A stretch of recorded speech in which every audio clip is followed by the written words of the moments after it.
Teachers wanted. Fatima International School, located at Asar Gali, Roshan Darwaza Road, Bijapur, is seeking qualified lady teachers to join our team.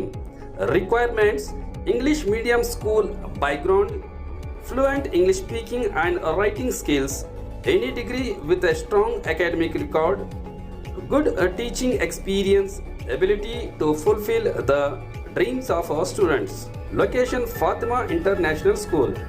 Phone number 914-8904-786. Fatima International School is well established.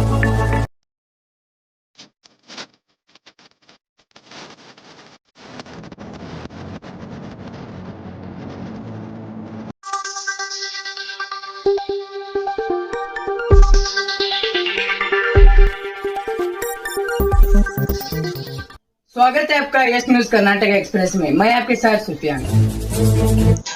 ದಿನಾಂಕ 16 June ಚರ್ಚನ್ police ಠಾಣಾ ವ್ಯಾಪ್ತಿಯಲ್ಲಿ ಒಂದು ಕೊಲೆ ಪ್ರಕರಣ ವರದಿಯಾಗಿರುತ್ತದೆ. ಇದರಲ್ಲಿ ಒಬ್ರು ಅಶೋಕ್ ಗಂಟ್ಕಲ್ ಇವರ ಮೇಲೆ ಗುಂಡಿನ ದಾಳಿ ನಡೆಸಿ ಈ ಕೊಲೆ ಆಗಿರುತ್ತದೆ. ಮಧ್ಯಾಹ್ನ 12:15 ಸುಮಾರಿಗೆ ಆದ ಇದು ಘಟನೆ. ಈ ಘಟನೆ ಆದ ಕೂಡಲೇ ಅವ್ರ ಹೆಂಡತಿ ಕೊಟ್ಟ ಕಂಪ್ಲೇಂಟ್ ಪ್ರಕಾರ ಒಂದು ಚರ್ಚನ್ ಪೊಲೀಸ್ ಠಾಣೆಯಲ್ಲಿ ಒಂದು 302 IPC ಮತ್ತು ಆರ್ಮ್ಸ್ ಆಕ್ಟ್ ಅಡಿಯಲ್ಲಿ ಒಂದು ಪ್ರಕರಣವನ್ನು ದಾಖಲು ಮಾಡಲಾಗಿರುತ್ತದೆ. ಈ ಕೊಲೆ ಪ್ರಕರಣವನ್ನು ಬಹಳ ಗಂಭೀರವಾಗಿ ಪರಿಗಣಿಸಿ ಇದನ್ನು ಚುರುಕಾಗಿ ತನಿಖೆ ನಡೆಸಲಾಗಿದೆ. ಮತ್ತೆ ಈ ಪ್ರಕರಣವನ್ನು ಭೇದಿಸುವುದರಲ್ಲಿ ಸಹ ಚರ್ಚನ್ ಸರ್ಕಲ್ ಇನ್ಸ್ಪೆಕ್ಟರ್ ಮತ್ತೆ ಅವ್ರ ತಂಡಕ್ಕೆ ಯಶಸ್ಸು ಸಿಕ್ಕಿರುತ್ತದೆ. ಇದರಲ್ಲಿ ಈಗಾಗಲೇ ಇಬ್ಬರು ಆರೋಪಿಗಳನ್ನು ನಾವು ವಶಕ್ಕೆ ಪಡೆದಿದ್ದೀವಿ. ಅದರಲ್ಲಿ ಒಬ್ಬ ಆರೋಪಿ ಇಸ್ಮಾಯಿಲ್ ಗುಲಾಬ್ ಸಾಬ್ ಶೇಖ್, 36 ವರ್ಷ ವಯಸ್ಸು. ಇವನು ಈ ಗುಂಡಿನ ದಾಳಿ ನಡೆಸಿರ್ತಾನೆ. ಮತ್ತೆ ಇವನ್ ಕಡೆಯಿಂದ ಈಗಾಗಲೇ ವಶದಲ್ಲಿದ್ದಾನೆ. ಮತ್ತೆ ಇವನ್ ಕಡೆಯಿಂದ ಮಾಡಲಾದ ಈ ಕೃತ್ಯಕ್ಕೆ ಬಳಸಲಾದ ಪಿಸ್ಟಲ್, ಕಂಟ್ರಿ ಪಿಸ್ಟಲ್ ಅನ್ನು ಸಹ ನಾವು ವಶಕ್ಕೆ ಪಡೆದಿದ್ದೀವಿ. ಇದರ ಜೊತೆಗೆ ಇನ್ನೊಬ್ಬ ಆರೋಪಿ ಜಾಫರ್ ಮಸಳಿ, ಇವನಿಗೆ ಸಹ ಈಗಾಗಲೇ ವಶಕ್ಕೆ ಪಡೆಯಲಾಗಿದೆ. ಈಗ ಯಾವ ಕಾರಣಕ್ಕೆ ಕೊಲೆ ಆಗಿದೆ ಅದರ ಬಗ್ಗೆ ಈಗಾಗಲೇ ಮೇಲ್ನೋಟಕ್ಕೆ ತನಿಖೆ ಈಗಾಗಲೇ ನಡೆಸಲಾಗಿದೆ. ಅದರಿಂದ ಗೊತ್ತಿರುವ ಪ್ರಕಾರ ಇದರಲ್ಲಿ ಇಸ್ಮಾಯಿಲ್ ಶೇಖ್ ಇವನು ಒಂದು 307 ಅಟೆಂಪ್ಟ್ ಟು ಮರ್ಡರ್ ಕೇಸ್ ಆಗಿರುತ್ತದೆ. 2014ರಲ್ಲಿ ಆದ ಅಟೆಂಪ್ಟ್ ಟು ಮರ್ಡರ್ ಕೇಸಲ್ಲಿ ಇವನು ಆರೋಪಿ. ಇವನ ಜೊತೆ ಇನ್ನು 5 ಜನ ಆರೋಪಿ ಇದ್ದಾರೆ. ಅದ್ರ ಯಾರ ಮೇಲೆ ಹಲ್ಲೆ ನಡೆಸಲಾಗಿರುತ್ತದೆ ಆ ವ್ಯಕ್ತಿ ಮತ್ತೆ ಅಶೋಕ್ ಗಂಟ್ಕಲ್ ಇವ್ರ ಪರಿಚಯ ಇರುತ್ತದೆ. ಸೊ ನಾನು ಕಾಂಪ್ರಮೈಸ್ ಮಾಡಿ ಕೊಡ್ತೀನಿ ಅಂತ ಹೇಳಿ ಅಶೋಕ್ ಗಂಟ್ಕಲ್ ಇವರಿಂದ ಆರೋಪಿಗಳಿಂದ ಅಂದ್ರೆ ಈ ಇಸ್ಮಾಯಿಲಿಂದ ದುಡ್ಡಿನ ಒಂದು ಡಿಮಾಂಡ್ ಇಟ್ಟಿರ್ತಾನೆ. ಈಗಾಗಲೇ ಇತ್ತೀಚೆಗೆ ಈ ಕೇಸ್ ಸಹ ಆಕ್ವಿಟಲ್ ಆಗಿ ಮುಗಿದಿದೆ. ಮತ್ತೆ ದುಡ್ಡಿನ ಡಿಮಾಂಡ್ ಆವಾಗ ಮಾಡ್ತಾ ಇದ್ದಾನೆ ಅಂತ ಹೇಳಿದ ನಂತರ ಆರೋಪಿ ಅದನ್ನು ಮನಸ್ಸಿನಲ್ಲಿ ಇಟ್ಕೊಂಡಿದ್ದಾನೆ. ಮತ್ತೆ ಇದರ ಜೊತೆಗೇನೆ ಇತ್ತೀಚೆಗೆ ಆದ ಪಟ್ಟಣ ಪಂಚಾಯತ್ ಇಲೆಕ್ಷನ್ ಅಲ್ಲಿ ಡಿಸೆಂಬರ್ ಎಂಡಲ್ಲಿ ಏನು ಇಲೆಕ್ಷನ್ ಆಗಿದೆ, ಈ ಅಶೋಕ್ ಅವನ ಹೆಂಡತಿ ಒಂದು ಕಾರ್ಪೊರೇಟರ್ ಆಗಿ ಗೆದ್ದಿರ್ತಾರೆ.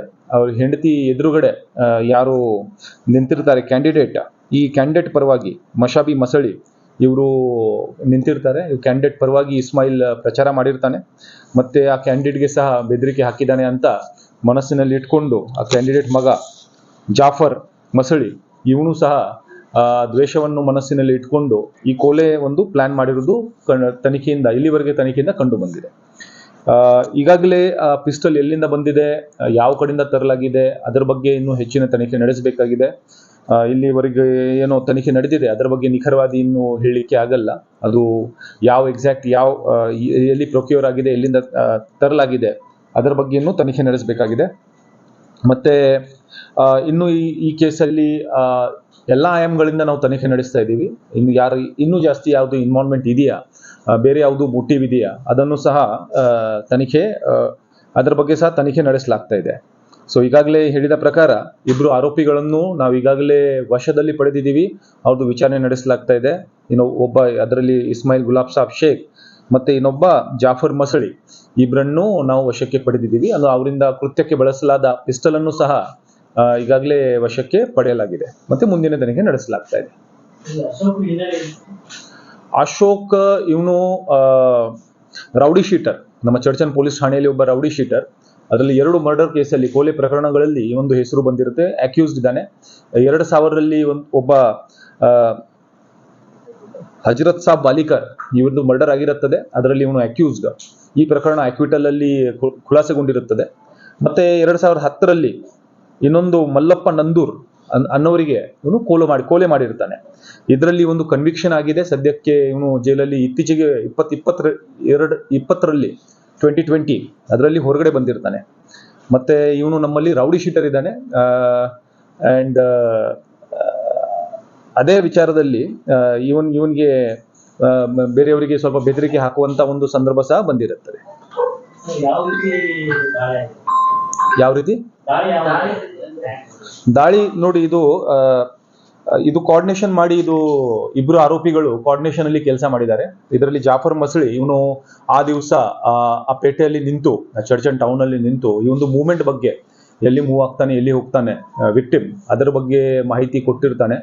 ಸೊ ಇನ್ನೊಬ್ಬ ಆರೋಪಿ ಇಸ್ಮಾಯಿಲ್ ಇವನು ಮೂವ್ಮೆಂಟ್ ನೋಡ್ಕೊಂಡು ಒಂದು ಜಾಗದಲ್ಲಿ ವಿಕ್ಟಿಮ್ ಹೋಗ್ತಿರುವಾಗ, ಬೈಕಲ್ಲಿ ಹೋಗ್ತಿರುವಾಗ ಬೈಕ್ ನಿಲ್ಲಿಸಿ ಅದು ಹಿಂದ್ಗಡೆ ಪಿಲಿಯನ್ ರೈಡರ್ ಆಗಿ ಕೂತಿರ್ತಾನೆ. ಹಿಂದೆಗಡೆ ಕೂತಿದ ನಂತರ ಅದೇ ಕಂಟ್ರಿ ಪಿಸ್ಟಲ್ ಅನ್ನು ಬೆನ್ನಿಗೆ ಇಟ್ಟು ಒಂದು ಫೈರ್ ಮಾಡಿರ್ತಾನೆ.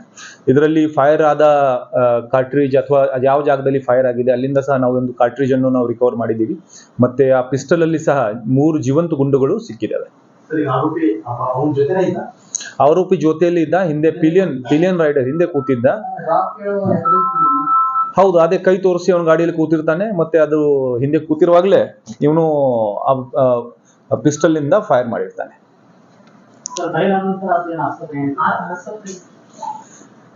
ಫೈರ್ ಆದ ನಂತರ ಇವರು ವಿಕ್ಟಿಮ್ ಸ್ವಂತ ಡ್ರೈವ್ ಮಾಡ್ಕೊಂಡು ಆಸ್ಪತ್ರೆ ತನಕ ಹೋಗಿರ್ತಾರೆ. ಮತ್ತೆ ಅಲ್ಲಿ ಆಸ್ಪತ್ರೆ ಹೋದ ನಂತರ ಇವರು ಬ್ಲೀಡಿಂಗ್ ಜಾಸ್ತಿ ಆಗಿ ಕೊಲ್ಯಾಪ್ಸ್ ಆಗಿರ್ತಾನೆ.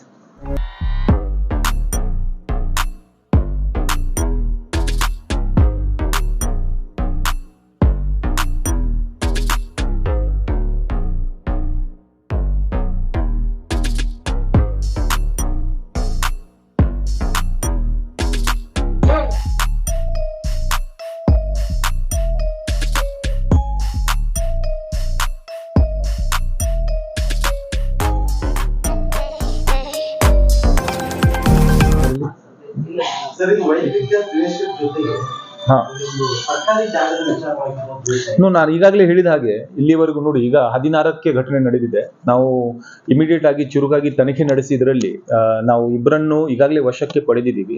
ಸೊ ಇಲ್ಲಿವರೆಗೂ ಏನು ತನಿಖೆ ನಡೆದಿದೆ ಅದರಲ್ಲಿ ಕಂಡು ಬಂದ ಅಂಶಗಳನ್ನು ನಿಮ್ಮ ಮುಂದೆ ಇಡ್ತಾ ಇದ್ದೀನಿ.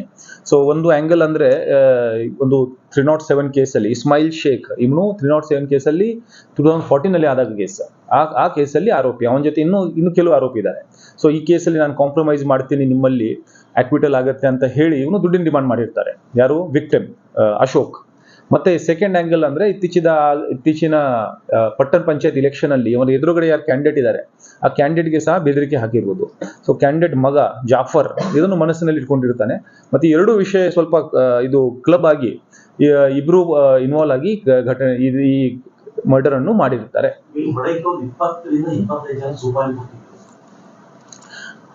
ಯಾರಿಗೆ ನೋಡಿ, ಈಗಲೇ ಏನು ಅದರ ಬಗ್ಗೆ ಏನು ಹೇಳಲಿಕ್ಕೆ ಆಗಲ್ಲ. ಸೊ ನಾನು ಈಗಾಗಲೇ ಹೇಳಿದ ಹಾಗೆ ತನಿಖೆ ಇನ್ನೂ ಮುಗಿದಿಲ್ಲ. ಈಗ ಜಸ್ಟ್ ನಾವು ಇಬ್ಬರನ್ನು ವಶಕ್ಕೆ ಪಡೆದಿದ್ದೀವಿ.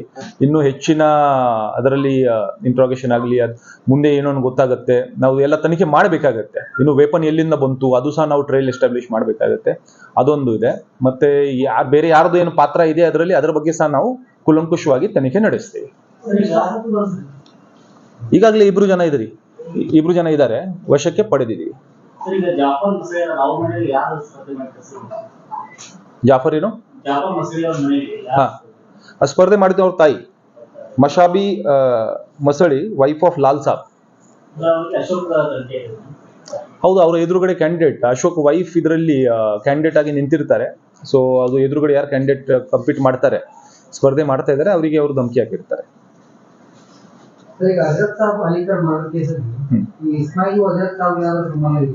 ಇನ್ನು ಇದರ ಬಗ್ಗೆ ಸದ್ಯಕ್ಕೆ ನನ್ನ ಹತ್ರ ಮಾಹಿತಿ ಇಲ್ಲ. ಬಟ್ ಯಾವುದೇ ಹೊಸ ಸುದ್ದಿಯನ್ನ ನೋಡಲು ನಮ್ಮ ಎಸ್ ನ್ಯೂಸ್ ಕರ್ನಾಟಕ ಎಕ್ಸ್ಪ್ರೆಸ್ ನ ನೋಡ್ತಾ ಇರಿ. ಹಾಗೆ ನಮ್ಮ ಚಾನೆಲ್ ನ ಸಬ್ಸ್ಕ್ರೈಬ್ ಮಾಡಿ, ಬಾಜು ಇರುವ ಬೆಲ್ ಐಕಾನ್ ಅನ್ನ ಕ್ಲಿಕ್ ಮಾಡಿ. ಹಾಗೆ ನಮ್ಮ ಚಾನೆಲ್ ನ ಲೈಕ್ ಮಾಡಿ, ಶೇರ್ ಮಾಡಿ. ನಮ್ಮ ನಡೆ ಸತ್ಯದ ಕಡೆ.